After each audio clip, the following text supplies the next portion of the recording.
நடிகை மீனா குறித்து அந்த மாதிரியான சர்ச்சை பக்கத்திலிருந்து பார்த்தியா, ப்ரூஃப் இருக்கா?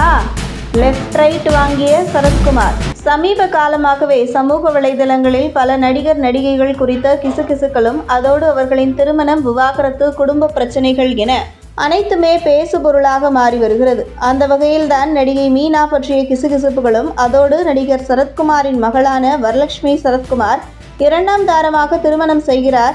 அந்த மாப்பிள்ளை பயங்கரமானவர், மோசமானவர் என்றும் பல தகவல்கள் பரவியது.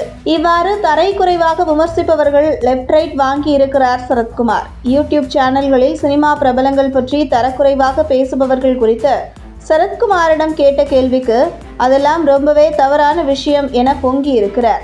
மேலும் யூடியூப் சேனல்களில் சினிமா பிரபலங்கள் பற்றி எதுவுமே தெரியாமல் அருகிலிருந்து பார்த்தவர்களைப் போல படுமோசமாக பேசும் நபர்கள் புழுக்களுக்கு சமமானவர்கள் எனவும் கூறியிருக்கிறார். இந்த நிலையில் யூடியூப் சேனல்களில் பைல்வான் ரங்கநாதன் உள்ளிட்டோர் பிரபலங்களின் அந்தரங்க வாழ்க்கை பற்றி பேசி வரும் நிலையில் சரத்குமாரும் தனது கண்டனத்தை தெரிவித்துள்ளார். அதோடு நடிகர் சரத்குமாரின் மகள் வரலட்சுமி சரத்குமாருக்கும் தொழிலதிபரான நிக்கோலாய் சச்தேவ் ஆகியவருக்கும் தாய்லாந்தில் திருமணம் நடந்து முடிந்தது.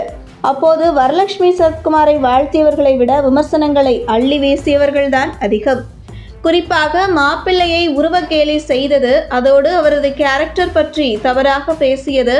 அவர் 2ஆம் தாரமாகத்தான் வரலட்சுமியை திருமணம் செய்து கொள்கிறார் என்றும், வரலட்சுமி சரத்குமாரின் கணவர் நிக்கோலாய் சச்தேவுக்கு ஏற்கனவே திருமணமாகி விவாகரத்து ஆகிவிட்டது என்றும் ஏகப்பட்ட விமர்சனங்கள் கிளம்பிய நிலையில் அதற்கும் சரத்குமார் சரியான பதிலடி கொடுத்திருக்கிறார். திருமண உறவில் ஏன் விரிசல் வருகிறது, யாருக்கு யாருடன் ரிலேஷன்ஷிப் ஒத்து போகிறது, அதற்கான உண்மையான காரணம் உள்ளிட்டவை சம்பந்தப்பட்டவர்களுக்கு மட்டுமே தெரியும்.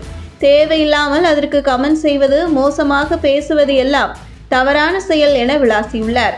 மேலும் நாட்டாமை உள்ளிட்ட சில படங்களில் சரத்குமாருடன் மீனா இணைந்து நடித்துள்ளார். நடிகை மீனா குறித்து சமீபத்தில் சோஷியல் மீடியாவில் படுமோசமாக கிளம்பி வருகிறது. நடிகை மீனாவின் கணவருக்கு நுரையீரல் தொற்று ஏற்பட்டு அவர் சிகிச்சை பலனின்றி உயிரிழந்தார். இவரின் இழப்பு ஒட்டுமொத்த திரையுலகையும் சோகத்தில் ஆழ்த்தியது.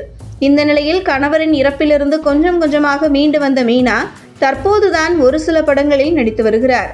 ஆனால் அவர் மீது தற்போது வைக்கப்படும் வதந்திகள் அவரை மீண்டும் வீட்டிற்குள்ளேயே முடக்கி வைக்கும் அளவிற்கு பரவி வருகிறது. மீனா 2ஆம் திருமணம் செய்து கொள்ள இருப்பதாகவும், பிரபல டாப் ஹீரோ ஒருவருடன் நெருக்கமாக இருப்பதாகவும், மேலும் ஒரு அமைச்சர் ஒருவருடனும் தொடர்பில் இருப்பதாகவும் பல வதந்திகள் பரவியது. இந்த நிலையில் இதற்கு எதிராக அவரே கண்டனம் தெரிவிக்கும் விதமாக ட்வீட் போட்டிருந்தார். இதனைத் தொடர்ந்துதான் பேட்டியின் போது பேசிய சரத்குமார் நடிகை மீனா பற்றி எப்படி தப்பா பேசலாம் என கேட்டிருந்தார். அதோடு பேசுபவர்களிடம் ஏதாவது ஒரு ப்ரூஃப் இருக்குமா, இஷ்டத்துக்கு வாய்க்கு வந்தபடியெல்லாம் பேசுவது ரொம்பவே தப்பு, அரசு நினைத்தால் இவர்களையெல்லாம் ஓவர் நைட்டில் கட்டுப்படுத்தலாம் என தனது ஆதங்கத்தை கொட்டி தீர்த்துள்ளார்.